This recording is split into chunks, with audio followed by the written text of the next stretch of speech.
Hi everyone, happy Christmas.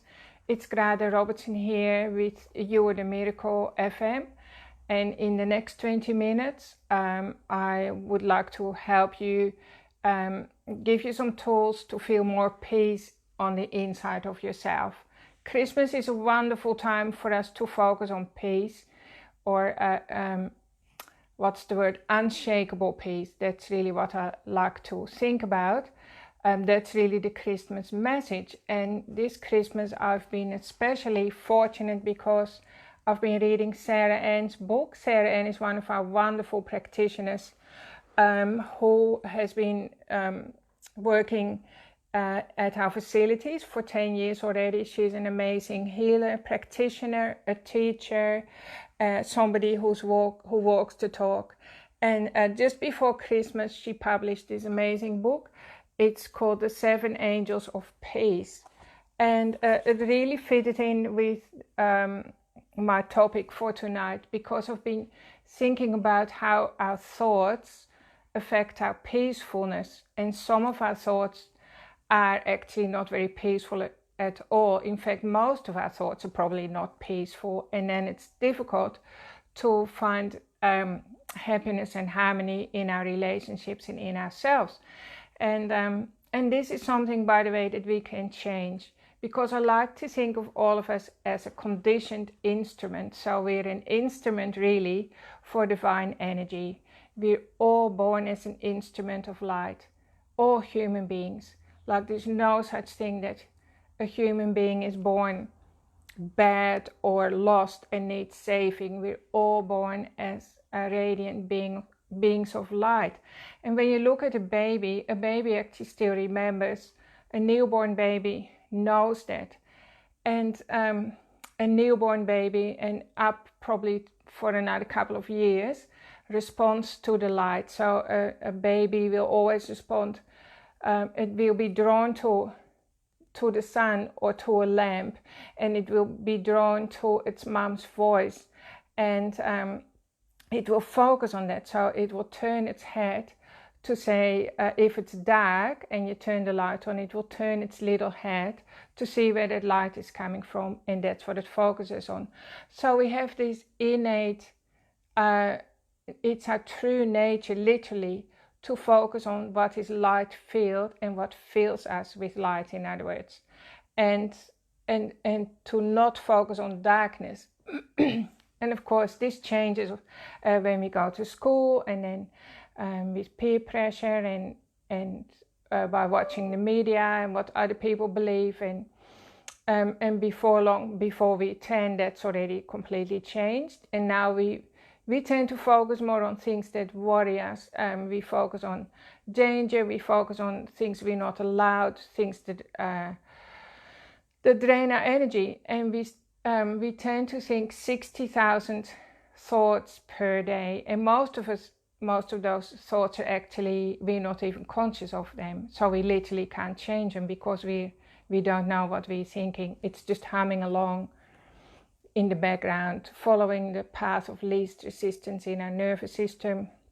And you could say those thoughts, those thinking patterns have worn deep grooves into our nervous system. And so, we wake up, we wake up and we habitually go down the same track. And that's why we tend to have the same lives, and why change is often hard for people to achieve. But change, of course, can be achieved, because we can do practices, and we can check our thoughts, and we can interrupt our thoughts. This is something that I teach when I've done personal development trainings, and I teach that to my clients when they come to me for coaching and for help.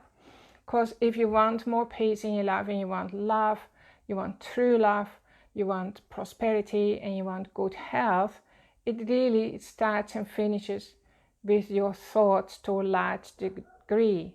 And so you can question your thoughts. And today I want to actually do a little practice that's going to be just like a little tool, like something that when the car is out of control, because your thinking is out of control, you get a handle on it, and you can turn the car around and have a different outcome of your life. But just before I move on, I want to share something what Sarah has so eloquently written.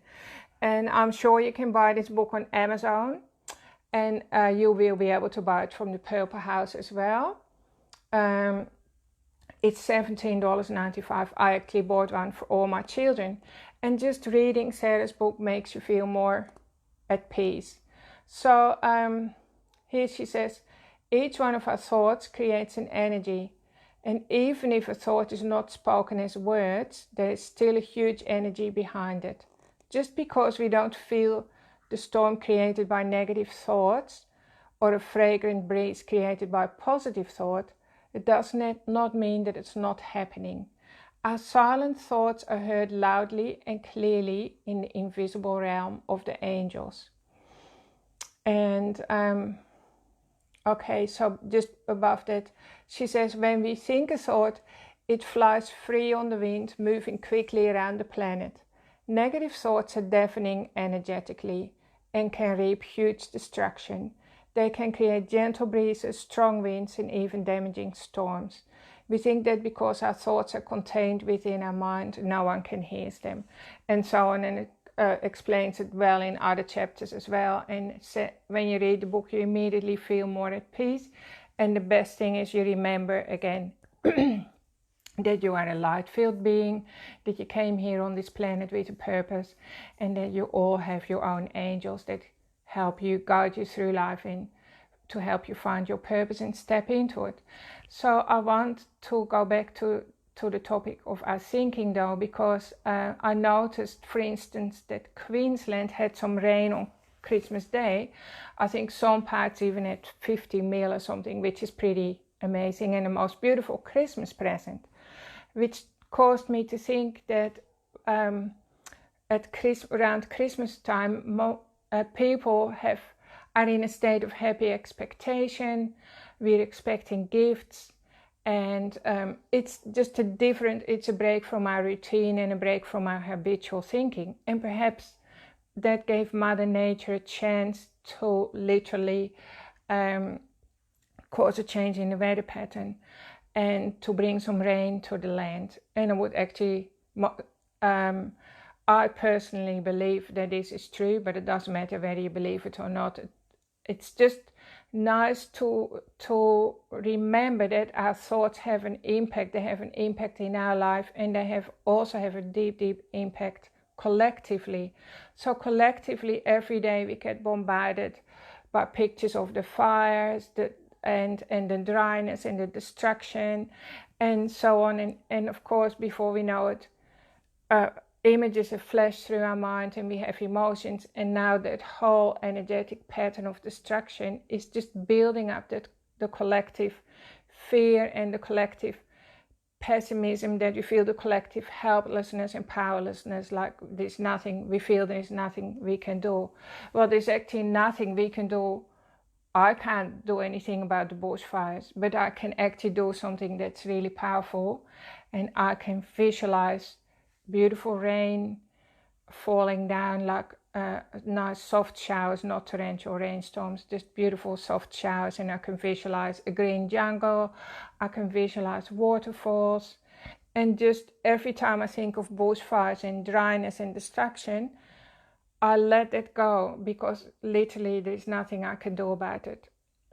It doesn't mean I have to be in denial about it. I can still know that it's there, but now I stopped at thinking. And now I'm thinking of another scenario that Mother Nature can bring about when I relax my grip on reality.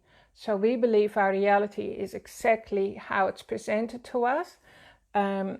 So like say the reality we see in our bank account, the reality of the weather map, that's all very real right now. But actually, we only see 1 billionth of reality. And our reality can change in an instant. And I'm talking about the macrocosm. I'm also talking about the microcosm, which is your inner reality. So how does that apply to our inner reality? Well, it applies exactly the same there tools. Let's say, for instance, you have a sore knee. right? You need a knee reconstruction, or you have a sore knee and it's always sore. You wake up, it's sore. You go to bed, it's sore. And before you know it, you've thought about that knee more than 60,000 times a day. And then the next day and the next day, and it's draining your energy, and it becomes more and more real, and there is seemingly nothing you can do about it, and so on. But actually there is something you can do about it, and that's what I did myself when I had the accident. It worked for me when I had the accident. So I got hit by a truck. It was 2006. The date is coming up. It was the 6th of January. So that's nearly 14 years ago. And so the truck collided with me. There was nothing between me and the passing moving truck. It smashed my spine into 10 places. My sacrum was completely destroyed. My pelvic bones were all smashed. I had internal bleeding. I shouldn't be alive. That's how bad my injuries were. And in that instant, it was as if a higher power took over. But now I know it's not really a higher power. It's actually our human spirit, which is incredibly wise and intelligent, and it will tell us what to do when we are completely when our monkey mind, our normal daily mind, steps out of the way. And of course my monkey mind was gone because it was too big for the monkey mind. It couldn't save me. And so that made room for my higher self to step in. And the higher self just said to me, don't focus on those details. Just forget all the damage. Don't listen to the doctors, when they were showing me the x-rays, and don't take an inventory of all injuries, and don't listen to the diagnosis or the prognosis. Just dream a new future for yourself. And so that's what I did. I became completely, what you would say, delusional. So delusional means I saw my best reality, and then I stepped it up a bit more, like I completely amplified it as much as I could. So I made it extremely colorful, I made it extremely happy, joyful. I could always see myself running my garden, like free, with my legs moving, no injuries anywhere, my hair flowing in the wind, with lots of color and smelling the fragrances, and something like that. So because I knew the power of thought, I knew that enough, even though I wasn't teaching it. And the power, it's not just a single thought, of course, it's like repetitive thinking. I'm here to tell you that we all do that. We all do our repetitive thinking. I think 80% of our thoughts are the same as yesterday and the same as the day before, and they're actually the same as what our parents thought, who thought the same as their parents. And before you know it, we're still thinking the same way as people thought in the Middle Ages, except we might be a bit more hygienic, like people in the Middle Ages thought water was bad, but we know that water and soap is good for you. So some things do change, but I'm sure there are other things that we still stuck in the Dark Ages. So today, let's do a little practice. So I'll stop talking facts to you, and I want you to do a little practice where you tune into your body and find a place in your body that's giving you pain or nagging or physical or emotional pain, and just find that spot in your body. So it could be your tailbone, it could be your lower back. Lots of people have lower back problems. So it could be your neck. Okay, so I'm just going to pretend I have a little bit of neck tension. So just notice the spot. Could be a headache, could be period pain. Now with your eyes closed, become aware of how much of your thinking today has been focused on that pain in your body. Just honestly do an honest inventory.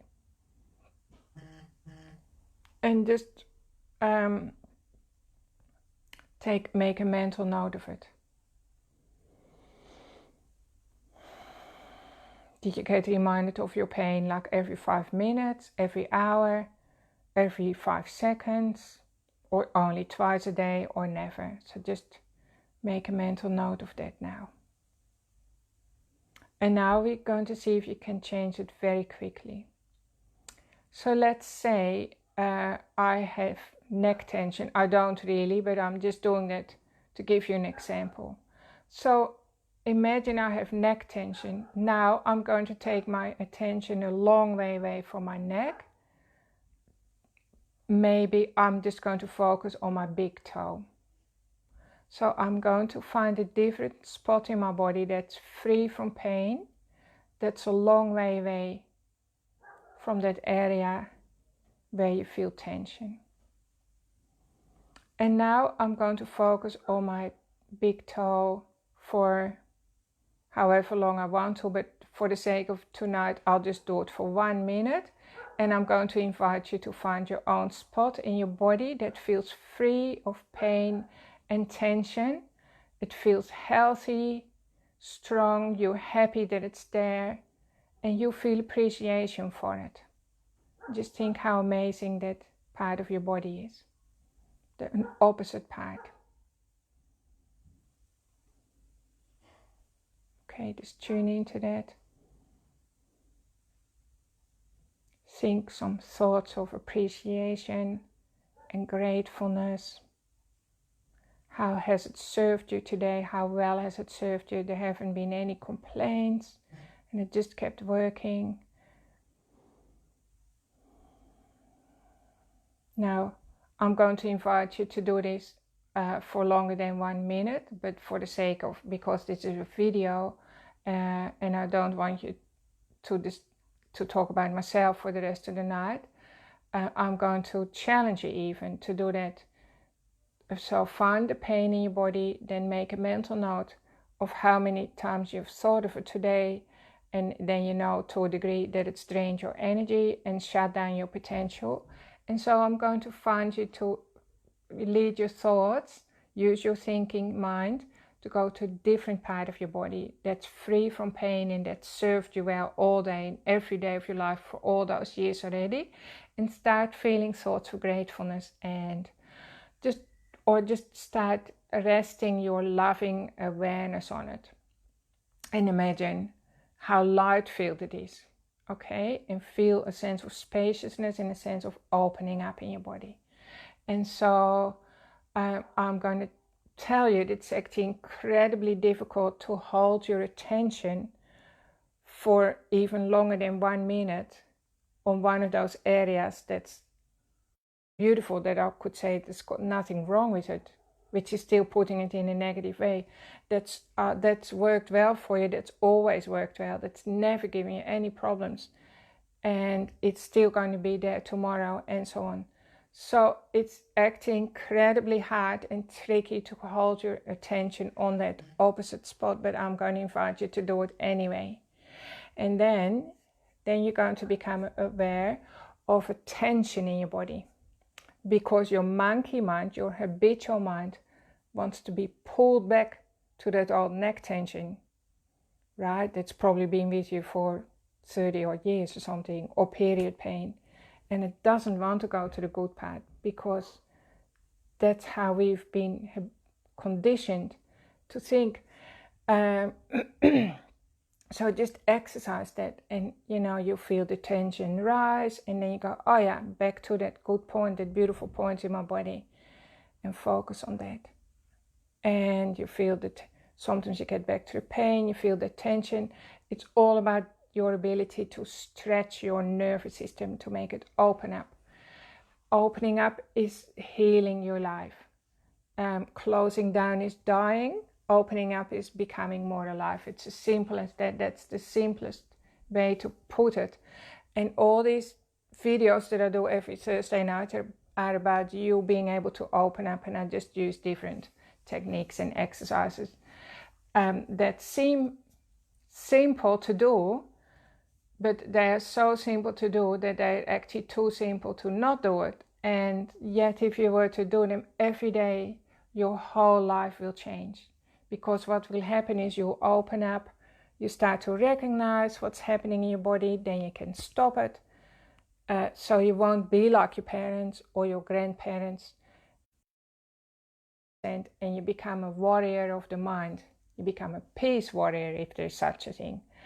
You start to create a new level of peace in your and prosperity, and as you do that for yourself, you also start to create peace and abundance for your community and then for your country. And by your habitual thinking, you might be able to stop the bushfires and create a beautiful, lush country as well. I believe that, but it doesn't matter if you believe that or not. It's just that it works on the inside as well, because it worked for me. My body is as good as gold. I don't have any pain anywhere. I don't have any issues. My body works well for me. I didn't need a hip replacement. So the doctors, they said, you know, we will fix you up now, but you may never be able to walk again. You're always going to have spinal injuries and parts that will be paralyzed. And at best case scenario, even if you start walking again, you're going to need a hip replacement by the time you are 50. Well, I'm actually 58 now, and my hips are as good as, you know. So the power of thought is incredibly amazing and important. If you didn't know that yet, start working with it.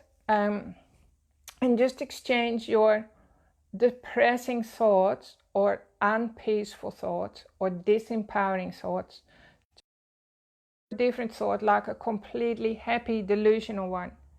You're allowed to be delusional because it's healthy when you're caught up in a bad situation. The only way out is sometimes to be what we call delusional. But who actually says they are delusional? There are people who are, the people who call those thoughts delusional are people who are mostly trapped in their own unhappy, realistic situation. So I give you permission to be delusional in the year 2020. Just try it anyway, have a go at it. See how your circumstances will change, because thoughts are some of the most powerful moving energies in our universe. So be wise with don't let the monkey mind run away from you, and be like a little child. Be like the newborn babies that they're always captivated by captivated by their mom, which is the source of love, and it fills their little hearts with love, or the dad. And we need to be focused on what fills our heart with love too, what is our source, our internal source of love and joy. So that's what I want for all of you, to enjoy a beautiful, peaceful 2020, and where you learn to source your peace. So I hope you've enjoyed this, and keep playing with it all week. Fill me in, write some comments in the box to see how you go, and I look forward to seeing you all next Thursday. Have a nice, relaxing week, everyone, and thanks for tuning in. Bye.